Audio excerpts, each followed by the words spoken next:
Welcome. Attention, please. Welcome aboard. Welcome to the No Comfort Zone podcast. It's time to get out of your comfort zone and live on purpose. Broadcasting to the world from Rockford, Illinois. This is your wake-up call. Warning. You are the solutions to all your problems. Stop thinking average. Become the hero version of yourself. Every day, every time, without fail, no exceptions. It all matters. You've entered the No Comfort Zone. Let me tell you something you already know. The world ain't all sunshine and rainbows. It's a very mean and nasty place, and I don't care how tough you are, it will beat you to your knees and keep you there permanently if you let it. It's about how hard you can get hit and keep moving forward, how much you can take and keep moving forward. That's how winning is done. Now, if you know what you're worth, now go out and get what you're worth. But you gotta be willing to take the hits and not pointing fingers saying you ain't where you wanna be because of him or her or anybody. Cowards do that, and that ain't you. You're better than that. You've entered the No Comfort Zone. The No Comfort Zone. It's time for a reality check. Hey, this is Dan, and welcome back. I'm glad you're joining me again. Today I'm going to talk about, after working with a certain group of people for roughly a year on a continual and regular basis, I had to ask the question. I go, hey man, based on our relationship and us working together, what's the biggest thing that you think that you've learned from me in the past year that has had the biggest impact on your life?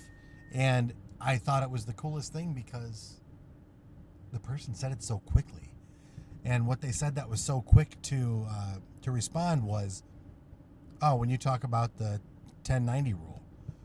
And really, that's the most important thing that you got out of the last year of us working together.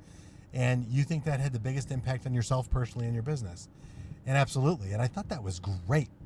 I thought it was great because it validated something that's been working really well for me for a long time. And it's not easy because I go to negative town all the time. I absolutely love to find a problem and then dwell on it personally. Like all the reasons I can't do something or whatever. And it's really challenging for me. So it's one of those things that I've incorporated into my overall, how do I live my life? And it's an everyday thing. It's an every moment thing. I try to make sure, and here's the lesson. I try to make sure that whatever problem there is, I take 10% of whatever energy I'm going to spend in that space. I take 10% and I apply it towards, man, what's the real problem? Becoming aware. And then 90% of it, the rest of it is identifying what the solution is, deciding and what action I'm going to take. And that is, ladies and gentlemen, that's the No Comfort Zone mindset. That is the formula for everything that I do these days. It applies everywhere. It applies to everything that I do. And what's great, it's magical because now that I know the No Comfort Zone mindset, as soon as I get comfortable, rather than dwell on the problem all day, or, be like everybody else and just find it easy to complain, what I do is I really take the time and I want to know what the problem is. And when I find out what it is and how it's impacting me, I'm done. I'm over it. Now it's, what is the solution? What are the resources that I need? What are the people that can help me to figure out how to get past this problem?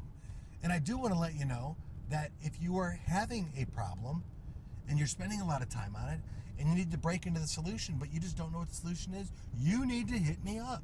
You need to reach out to me and let me know that, Dan, this is what my problem is, and I'll work with you to come up with a solution. Because think about it for a moment.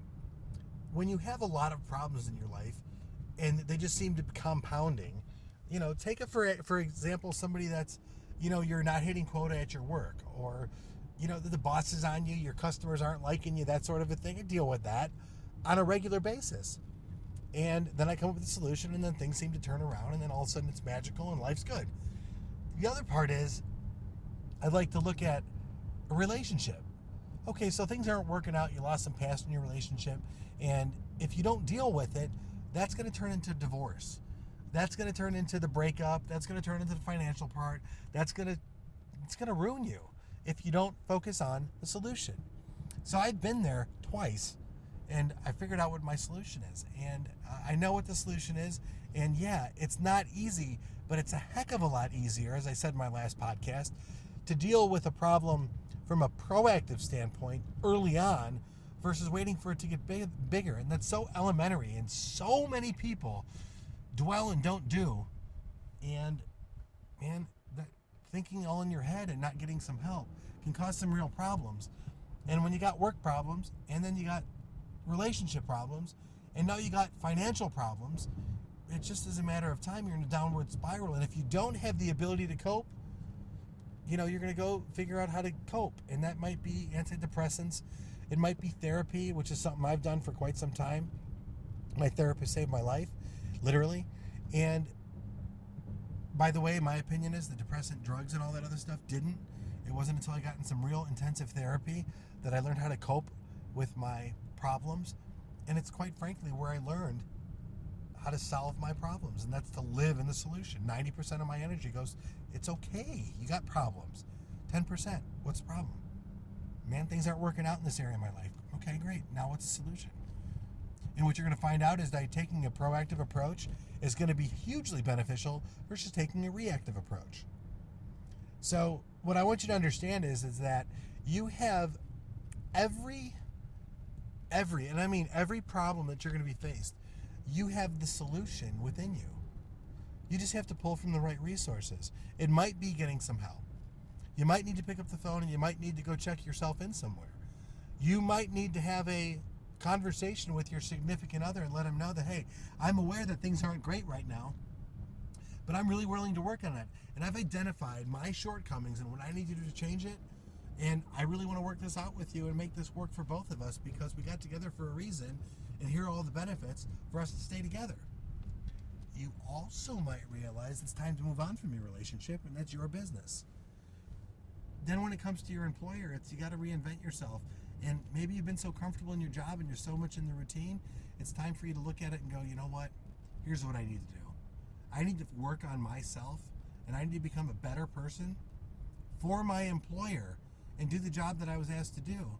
And by doing so, I have a really good opportunity to create a better space where I work.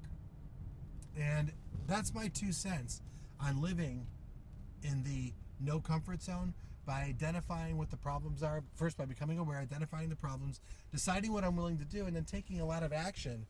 And all of that has to do is working on the solution. My friend told me that, the guy that I work with, when he told me that, it warmed my heart, because I've seen where he was at, and I see where he is today, and I see that he's actually influencing the people around him. And now these people are doing the same thing. I know I'm onto something here. I didn't invent it. I'm just talking about it. Hopefully this will help you to get you out of your comfort zone of whining and complaining, give you an opportunity to take some massive action towards living in the solution, and hopefully by doing that, you will find your purpose. And my purpose here is to help you get out of your comfort zone and find your purpose and start living with a little bit of passion in your life. Thanks for listening. Hit me up at thenocomfortzone.com if you're looking for some help or for some advice. I'm all about you. Let me know what I can do for you. Thanks for listening. Have a great day. Say goodbye. Want more of the No Comfort Zone? You can follow Dan on Instagram and Twitter at NoComfortZone1. Bye. Or on the web at thenocomfortzone.com. Bye-bye. Bye-bye. Thanks for listening to the No Comfort Zone podcast. Bye-bye. Bye-bye.